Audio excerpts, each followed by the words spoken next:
अच्छा, सबसे पहले हम स्टार्ट कर रहे हैं स्पेशल पैथो में जीआईटी का topic congenital abnormalities. Congenital abnormalities में सबसे पहले हम फिस्टुला, एट्रेजिया और डुप्लीकेशंस वगैरह को डिस्कस करेंगे। तो सबसे पहले फिस्टुला क्या होता है? Fistula is a abnormal connection between the two tubes. Like एक ये एबनॉर्मल ऐसा ट्रैक है जो दो चीज़ों को मिला रहा है। ठीक, ये हम डायग्राम में देख सकते हैं कि यहाँ पे ये जो आ रहा है हमारे पास, ये फिस्टुला है। ठीक है, एट्रेजिया पे बताती हूँ। ये जो फिस्टुला है ये कनेक्ट कर रहा है दो ट्यूब्स को, आपस में मिला दे रहा है। ठीक, अच्छा, एट्रेजिया क्या होता है इसके मुकाबले में? एट्रेजिया एक ब्लाइंड जो होता है, नॉन कैनलाइज्ड कॉर्ड होता है। मतलब एक पाउच हो, कॉर्ड हो, कुछ भी कहें, एक नॉन कैनलाइज्ड पाउच टाइप है जो क्या करता है, इस वजह से किसी सेगमेंट को रिप्लेस कर देता है। ठीक है, जैसे हम यहाँ पे देख सकते हैं कि ये चीज़ हमें क्या दिख रही है, ये एक पाउच दिख रहा है, ये एक पाउच दिख रहा है। ठीक है, और ये क्या कर रहा है कि हमारे इसोफेगस का जो सेगमेंट है इसको इसने रिप्लेस कर दिया। ठीक, ये क्या है? ट्रेक्यू इसोफेगल फिस्टुला है। फिस्टुला क्या कर रहा है? ट्रेकिया और इसोफेगस को जो है आपस में मिला रहा है। ये एक ब्लाइंड ट्यूब बन गई है ये वाली, ये फिस्टुला बना रही है, जो एक हमारे पास होलो कनेक्शन है जो मिला रहा है। जबकि एट्रेजिया जो है वो नॉन कैनलाइज्ड है, एक पाउच है। ठीक, और ये सब चीज़ें मोस्ट कॉमन कहाँ पे होती हैं? ट्रेकियल बाइफर्केशन पे होती हैं। जहाँ पे ट्रेकिया बाइफर्केट कर रहा होता है, इस जगह पे जो है हमारे पास ये चीज़ ज़्यादा कॉमन होती है। अब इसके अंदर हम अगर फिस्टुला को देखें तो फिस्टुला की क्लिनिकल मैनिफेस्टेशंस क्या क्या होती हैं? अगर हमें फिस्टुला हो रहा है, ट्रेकियोइसोफेगल फिस्टुला हो रहा है, तो हमें क्या होगा कि रिगर्जिटेशन हो रही होगी। ठीक है, बार बार जो है वॉमिटिंग्स हो रही होंगी, सफोकेशन हो रही होगी, एस्पायरेशन हो रही होगी, निमोनिया हो रहा होगा, एस्पिरेशन होगी, निमोनिया होगा, फ्लूइड और इलेक्ट्रोलाइट का इम्बैलेंस हो रहा होगा। ठीक, ये सब साइन जो हमें फिस्टुला में मिलेंगे। और इम्परफोरेट जो एनस है एट्रेजिया में, जब हम एट्रेजिया को पहले डिस्कस करते हैं, एट्रेजिया के अंदर हमें क्या चीज़ मिल रही होगी? एट्रेजिया एक बिल्कुल ब्लाइंड पाउच है, तो हमें क्या मिल रहा होगा? वॉमिटिंग मिल रही होगी। हमें साथ में पॉलीहाइड्रोमियास, लाइक वो बेबीज़ जो हैं, जो प्रेग्नेंट मदर की बॉडीज़ में बेबीज़ हैं, उनको अगर पॉलीहाइड्रोमियास वाले बेबीज़ हैं, वो उनमें ये इन बेबी में क्या होगा? उसका रीज़न पॉलीहाइड्रोमियस का क्या है कि वो बेबीज़ जो हैं वो इंजेस्ट तो कर रहे हैं, वो जो मदर की बॉडी एमनियोटिक साइट में फ्लूइड है उसको इंजेस्ट तो कर रहे हैं, लेकिन मेकोनियम रिलीज़ नहीं हो रहा, उनका जो स्टूल है वो पास नहीं हो रहा। तो वो पॉलीहाइड्रोमियास, क्योंकि उनके होता तो उनका वाटर ये पूरा अंदर वाटर वो पीते तो जाएंगे, लेकिन वाटर को जो एक्सक्रीट नहीं कर पाएंगे। ठीक है, और ये पाउच के अंदर ज़्यादा जाएगा, तो ये कॉज बनेगा पॉलीहाइड्रोमियास का। अच्छा, इसके अंदर हमें क्या मिलेगी कि एब्डोमेन डिस्टेंडेड मिलेगा बेबी का, इसके अंदर एस्पायरेशन हमें मिल रही होगी। ठीक, तो ये दो चीज़ हो गई कि यहाँ पे हमने दिखाया कि यहाँ पे जो है क्या है, यहाँ पे हमारे पास एट्रेजिया है, यहाँ पे बोथ है, ये एट्रेजिया है, ये फिस्टुला है, और ये ट्रेकियोइसोफेगल फिस्टुला है। ठीक, यहाँ तक बात डिस्कस हो गई। अब इसके बाद हम आ जाते हैं स्टीनोसिस पे। स्टीनोसिस क्या होता है? ये चीज़ हो गई, ये चीज़ हो गई। अब आ जाते हैं यहाँ स्टीनोसिस। अच्छा, ये बात याद रखनी है कि इम्परफोरेट एनस जो है वो हमारे पास कॉन्जेनाइटल बहुत मोस्ट कॉमन कॉज है इंटेस्टिनल एट्रेजिया का कॉन्जेनाइटल में। अब आ जाते हैं स्टीनोसिस। स्टीनोसिस क्या होता है कि हमारे पास एट्रेजिया है, एट्रेजिया के अंदर क्या हुआ था, एक बिल्कुल ब्लाइंड पाउच बना, लेकिन इसमें क्या होगा कि ये ब्लाइंड पाउच जो है ना, ये इसको नैरो हो जाएगा, ये इतना रह जाएगा, ये बिल्कुल बंद नहीं होगा। ठीक है, ये इतना रह गया, तो ये हमारे पास है stenosis. Incomplete form of atresia, fibrosis हो गई है, थिकनिंग हो गई है वॉल की। अब इसके रीजंस क्या हो सकते हैं कि कॉन्जेनाइटल हो सकता है ये, और अगर हम एक्वायर्ड रीजंस भी देखें तो इसमें कोई ना कोई फाइब्रोसिस का होता है, कोई इन्फ्लेमेटरी कंडीशन हुई है आपके पास, क्रॉनिक इन्फ्लेमेटरी कंडीशन रही है, स्कारिंग हो गई है, या फिर आपके पास क्या हुआ है कि गैस्ट्रोइसोफेजियल रिफ्लेक्स है, कोई भी ऐसी चीज़ अगर इन शॉर्ट में कहूँ कि वो चीज़ जो इरिटेशन कॉज कर रही है एक्वायर्ड में, या फिर हमारे पास स्क्लेरोसिस हो गया है, कोई भी इंजरी हो गई है, कास्टिक इंजरी हो गई है। सिंपल ये याद रख लें अगर हम कि कोई भी ऐसी चीज़ जो इरिटेशन कॉज कर रही है वो हमारे पास स्टीनोसिस करेगी।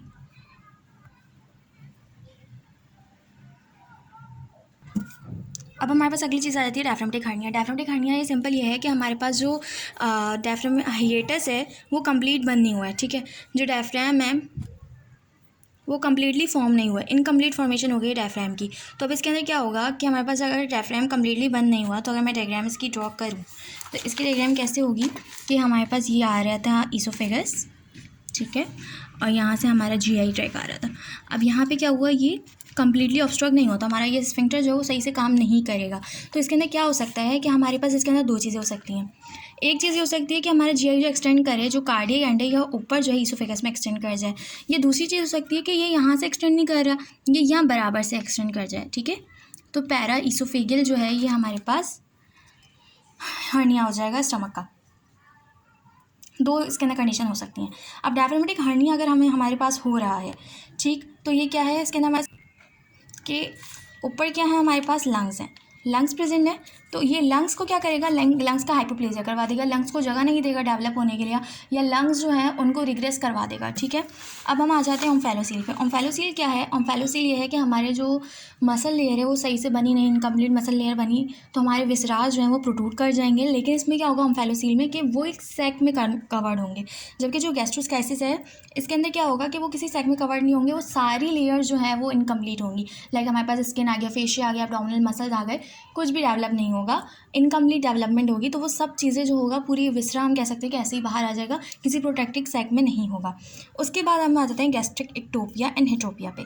ठीक, गैस्ट्रिक एक्टोपिया में हमें ये बात याद रखनी है कि सबसे पहले होता क्या है, एक्टोपिक का मतलब होता है एबनॉर्मल साइड, कोई भी नॉर्मल टिश्यू जो कि एबनॉर्मल साइड पे हो, ठीक, तो उसको एक्टोपिया कहते हैं। अब इसमें फॉर एग्जांपल पेनक्रियाटिक टिश्यू है, मोस्ट कॉमन क्या है हमारे पास, मोस्ट कॉमन जो एक्टोपिया है वो है हमारे पास ectopic gastric mucosa in the upper third of the oesophagus. मतलब अब ये सबसे मोस्ट कॉमन है कि ऊपर वाली साइड पे ईसोफेगस के हमारे पास गैस्ट्रिक मिकोजा प्रेजेंट होता है, और वो क्या करता है, वो हमारे पास इरिटेशन करवाएगा, क्योंकि जाहिर सी बात है वो पैराइटल सेल्स वहाँ पे मौजूद होंगे, पैराइटल सेल्स हमारे पास सिक्रेशन करवाएंगे और वहाँ पे इरिटेशन हो जाएगी। ठीक, दूसरी जो है वो हमारे पास पैनक्रियाटिक टिश्यू हो सकता है, तो ये गैस्ट्रिक एक्टोपिया आ गया। लेकिन अगर हम देखें, और ये पाइलोरस पे भी हो सकता है इसी तरीके से कि पैनक्रियाटिक टिश्यू पाइलोरस पे प्रेजेंट हो।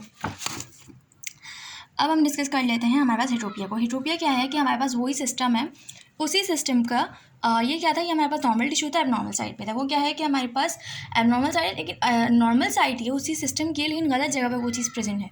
तो हेटरोपिया में जैसे फॉर एग्जांपल गैस्ट्रिक टिश्यू है, गैस्ट्रिक टिश्यू उसी सिस्टम में कहाँ पे प्रेजेंट हुआ हुआ है, वो हमारे पास कोलॉन में है, वो एक टॉपिक गैस्ट्रिक मिकोजाई, वो हमारे पास स्मॉल बॉल में प्रेजेंट है या कोलॉन में प्रेजेंट है। इसमें क्या होगा कि हमारे पास ओकल्ट ब्लड रिलीज हो रहा होगा साथ में, क्यों, क्योंकि वहाँ पे अल्सरेशन हो गई होगी। वो ये बात कि गैस्ट्रिक मिकोजा जो वो क्या सिक्रेट कर रहा है, वो हमारे पास एसिड सिक्रेट कर रहा है, और वो वहाँ पे मतलब वो जो है वो एक ऐसा पीएच है जो अल्कलाइन पीएच है। अल्कलाइन पीएच में आप एसिडिक सिक्रेशन करवाओगे तो वहाँ अल्सर फॉर्मेशन होगी, और वहाँ जो ब्लड आ रहा होगा वो ओकल्ट ब्लड आ रहा होगा। ठीक, अब इसके बाद हम आ जाते हैं मैकल्स डायवर्टिकुलम पे। डायवर्टिकुलम क्या होता है, डायवर्टिकुलम किसी भी आउट पाउचिंग को कहते हैं, ब्लाइंड आउट पाउचिंग। ठीक है, डायवर्टिकुलम का मतलब है ब्लाइंड आउट पाउचिंग।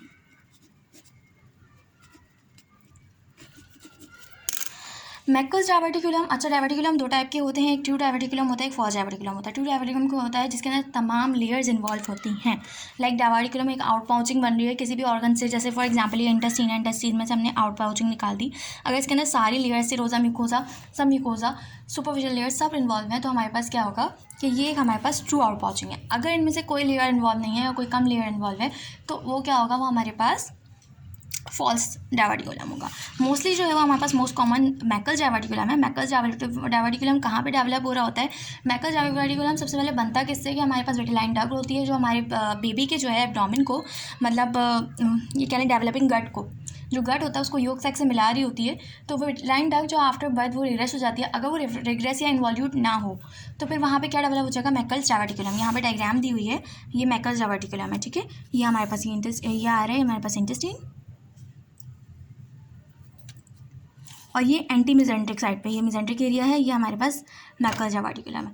ठीक, एंटी मिजेंट्रिक साइड पे प्रेजेंट है, और ये क्या कर रही है, अच्छा इसको हम इसके अंदर हम रूल ऑफ टू अप्लाई करते हैं, क्योंकि इसके अंदर 6 चीज़ें या 5 चीज़ें ऐसी हैं जो सब 2 में, मतलब ये 2% पॉपुलेशन को अफेक्ट कर रहा होता है।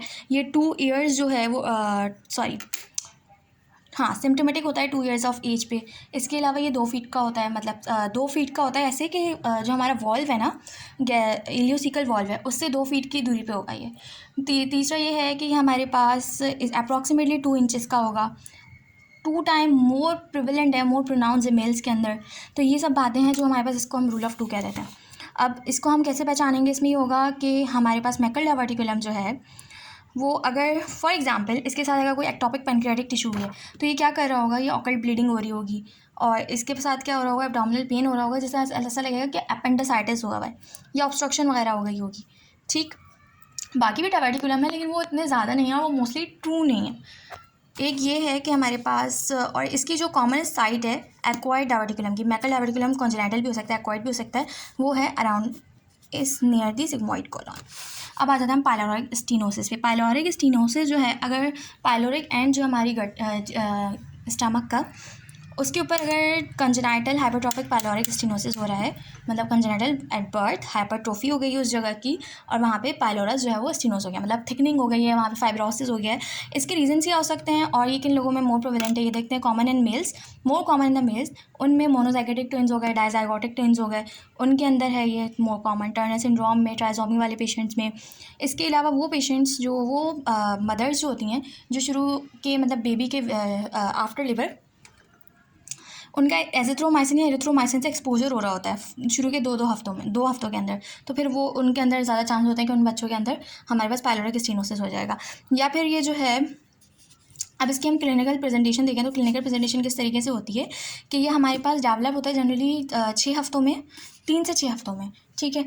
तो ये तकरीबन 1.5 महीने तक डेवलप हो जाता है। अगर हम अगर आपने फर्स्ट 2 वीक्स में जो है वो एरिथ्रोमाइसिन लिए फॉर एग्जांपल, या कोई और कॉज है, तो ये शुरू के 1.5 महीने तक में डेवलप हो जाएगा। इसमें हो क्या रहा होगा कि रीगजरेशन हो रही होगी, वॉमिटिंग हो रही होगी जो कि प्रोजेक्टाइल होगी, नॉन बिलियस होगी, और वो क्या होगा, जब भी बच्चा खाएगा वो खाना निकाल देगा, और फिर वो क्या होगा, रीफीडिंग के लिए डिमांड कर रहा होगा कि भूख लगी है।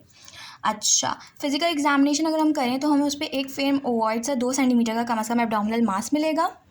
और ये भी होगा कि अगर हम उसको देखें ड्यूरिंग द फीडिंग, तो उसके अंदर जो हमारे पास पेरिस्टाल्सिस जा रही होगी ना, मतलब हाइपर पेरिस्टाल्सिस होगी एब्डोमेन की, वो इस तरह होगी, क्योंकि बाकी एरिया तो स्टीनोज है, तो वो इस तरीके से जो हमें पेरिस्टाल्सिस शो हो रही होगी, राइट टू लेफ्ट या लेफ्ट टू राइट।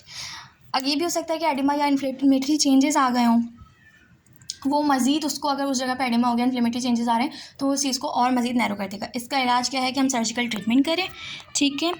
अच्छा, और एक्वाइड पाइलोरिक स्टीनोसिस के अगर हम कॉसेस देखें, जो एडल्ट्स में डेवलप हो रहा होता है, उसमें हमारे पास गैस्ट्राइटिस आ जाता है, चाहे वो एंटल हो, पैप्टिक अल्सर्स वगैरह हो, कार्सिनोमा हो गया हो, वो सब चीज़ें जो है वो क्या कर रही होती हैं, हमारे पास पाइलोरिक स्टीनोसिस कर रही होती हैं। अब हम आ जाते हैं स्पॉन्ज डिसीज पे। अब ये क्या है, इसको हम कॉन्जेनिटल ए गैंग्लियोनिक मेगाकोलॉन भी कहते हैं। इसमें क्या होता है कि हमारा जो इंटैरिक सिस्टम है, जो डेवलप होना होता है, हमारे एक सिस्टम होता है पैरासिम्पथेटिक होता है, सिम्पथेटिक होता है, इंटैरिक सिस्टम जो गट का लोकल सिस्टम होता है, जिसके अंदर 2 प्लेक्सिस होते हैं, ठीक है। एक ऑर्बिक प्लेक्सिस आता है और एक मीजनर प्लेक्सिस आता है। अब अगर फॉर एग्जांपल कि हमारे पास रेक्टम वाली साइड जो सीकम से रेक्टम की तरफ ये प्लेक्सिस किसी वजह से डेवलप नहीं होता उस साइड पे, तो मतलब वहाँ पे तो आपकी नर्व सप्लाई नहीं है, तो वहाँ पे क्या डेवलप हो जाएगा, ये इंटैरिक न्यूरल प्लेक्सिस जो है वो डेवलप नहीं हुआ, माइग्रेट नहीं किया, तो यहाँ पे क्या हो जाएगा, मेगाकोलॉन डेवलप हो जाएगा। या फिर ऐसा हुआ कि सेल जो है वो प्रीमेच्योरली डेथ हो गए, वहाँ पे पहुँचे ही नहीं, वहाँ पहुँचने से पहले उनकी डेथ हो गई, वहाँ गैंग्लियन की सप्लाई नहीं आई, ठीक। तो अब इसके अंदर क्या होगा, वो एरिया जहाँ पे हमारे पास ये मेगाकोलॉन या ए गैंग्लियोनिक एरिया है, उस ए गैंग्लियोनिक एरिया में हमारे पास कॉन्ट्रैक्शन हो जाएगी, ठीक है। उससे ऊपर वाला जो नॉर्मल एरिया है, वहाँ पे हमारे पास क्या होगी, डिस्टेंशन हो जाएगी। अच्छा, इसके अंदर जेनेटिक कंपोनेंट भी इन्वॉल्व होता है, इसके अंदर वो जेनेटिक फैक्टर्स के नाम वगैरह याद रखने की नीड नहीं है। अच्छा, ये भी मेल्स के अंदर ज़्यादा कॉमन है। रेक्टम जो होता है इसमें मोस्टली अफेक्ट कर रहा होता है। डिस्टेंशन जो होती है वो 20 सेंटीमीटर भी हो सकती है, और वो एरिया थिन हो जाएगा और इसके रप्चर और परफोरेशन होने का खतरा होता है, ठीक। क्लिनिकल फीचर्स किस तरीके से आ जाएंगे, इसकी प्रेजेंटेशन ये होगी कि बच्चा जो या तो मेकोनियम पास नहीं कर रहा, ऑब्स्ट्रक्शन हुई है, कॉन्स्टिपेशन हुई है, और अगर टोटली रेक्टम जो है वो मतलब हमारे पास ऑब्स्ट्रक्ट नहीं है, तो हो सकता है कि वहाँ पे कन्फ्यूजन हो जाती है कि वहाँ पे वो पास भी हो रहा होता है, थोड़ा सा स्टूल पास भी हो रहा होता है। अच्छा, वहाँ पे आपको डायग्नोस करना मुश्किल हो जाता है। इसमें मसला ये आता है कि हमारे पास डिस्टेंशन हो रही है एब्डोमिनल, बिलियस वॉमिटिंग हो रही है, और जो कॉम्प्लिकेशंस हैं इसकी वो हैं कि आपकी पूरी इन्फ्लेमेशन हो गई है, इंटेरोकोलाइटिस हो गया, आपको पूरा इंटेस्टीन और कोलॉन जो है वो आपकी इन्फ्लेम्ड हो गई है, फ्लूइड और इलेक्ट्रोलाइट इम्बैलेंस हो रहा है, या फिर अगर वो फट गया तो परफोरेशन हो गई, पेरिटोनाइटिस हो गया, ये सब इसकी कॉम्प्लिकेशन हैं। प्राइमरी मोड ये होता है कि आप उस एरिया की सर्जिकल रिसेक्शन कर दें। अच्छा, अब अगर हम इसके एक्वायर्ड कॉज से देखें तो एक्वायर्ड कॉज में हमारे पास शगास डिजीज़ आ जाता है, कोई भी ऐसी चीज़, कोई न्यूप्लाज्म हो गया, कोई स्ट्रिक्चर हो गया, कोई मायोपैथी हो गई, या फिर कोई हमारे पास अल्सरेटिव कोलाइटिस की वजह से, या कोई साइकोमोटर डिफेक्ट ऐसा जो हमारे पास ये डिसीज़ कर रहा है, ठीक। तो ये हो गई कंजेनिटल एबनॉर्मैलिटीज़।